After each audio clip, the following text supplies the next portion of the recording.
বন্ধুরা, কেমন আছো সবাই? আশা করি সবাই ভালো আছো আর আমরা অনেক অনেক ভালো আছি। আর আজকে হচ্ছে সরস্বতী পুজো। আর কালকে ব্লগে তোমরা দেখতে পেরেছো আমার মেয়েটাকে আমি সাজিয়েছিলাম। আর দেখো আমার মেয়ে কি সুন্দর শাড়ি পরেছে, সুন্দর সেজে গেছে। আর আমরা তিনজনাই আমরা সেজে গুজে একদম রেডি হয়ে গেছি, বাইরে বেরিয়েছি একটু ঘুরতে। আমরা কৃষ্ণনগরে এসেছি এখন ঘুরতে। আর এটা হচ্ছে আমাদের কি বলে এটাকে, এই জায়গাটা হ্যাঁ গভর্নমেন্ট কলেজের মাঠ। এটা পুরো দেখো, এই যে এখানে আমরা এসেছি। আর আমরা ভাবছি একটু গভর্নমেন্ট কলেজ যাবো, গার্লস গভর্নমেন্ট কলেজ সামনেই আছে। তো তোমাদের দেখাচ্ছি, পিছনে আছে ওই দেখো ওই ক্যাম্পাসটা দেখতে পাচ্ছ, ওইটা হচ্ছে গভর্নমেন্ট কলেজের ক্যাম্পাসটা। আর ভাবছি আমরা ওইখানে যাব, বাট দেখি এখনো মনে হয় পুজো হয়নি, এখানে শুরু হবে। আর তারপরে আমরা ওইখানে যাব। আর পুরো ভিডিওটা দেখতে থাকো, অবশ্যই তোমাদেরকে ভালো লাগবে। আর কারা কারা ঘুরতে বেরিয়েছো আজকে প্লিজ আমাকে কমেন্ট করে অবশ্যই জানাও, ঠিক আছে? দেখতে থাকো, পুরো ভিডিওটা দেখো। এটা চলে এসেছি আমরা কদমতলা ঘাট, দেখতে পাচ্ছ এই যে এখানে ঠাকুর বিসর্জন দেওয়া হয়।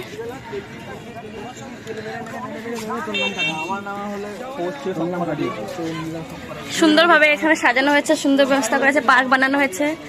এই যে আমাদের ভালোবাসার শহর কৃষ্ণনগর, দেখো সুন্দর লাগছে। রাতের বেলা এখান থেকে ঝর্ণা বানানো হয়েছে, খুব সুন্দর লাগছে না?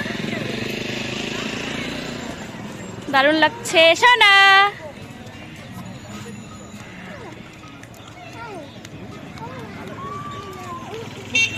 মাম্মা, কোথায় এসেছো? কোথায় এসেছো? হ্যাঁ কোথায়?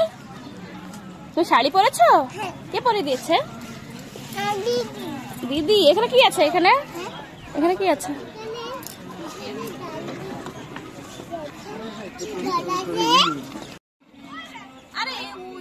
আস্তে আস্তে যাও।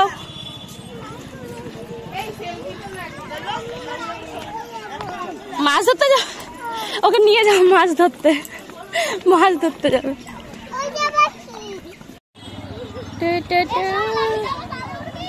শানা মাম্মা,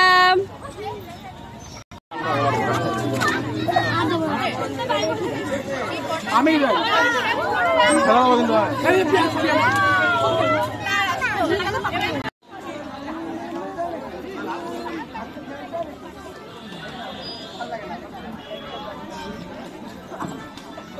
দেখো আমরা মাদ্রাসাতে চলে এসেছি। আর এই যে আমার হাজবেন্ড, খাওয়া দাওয়া শেষ, দাও প্লেটে কি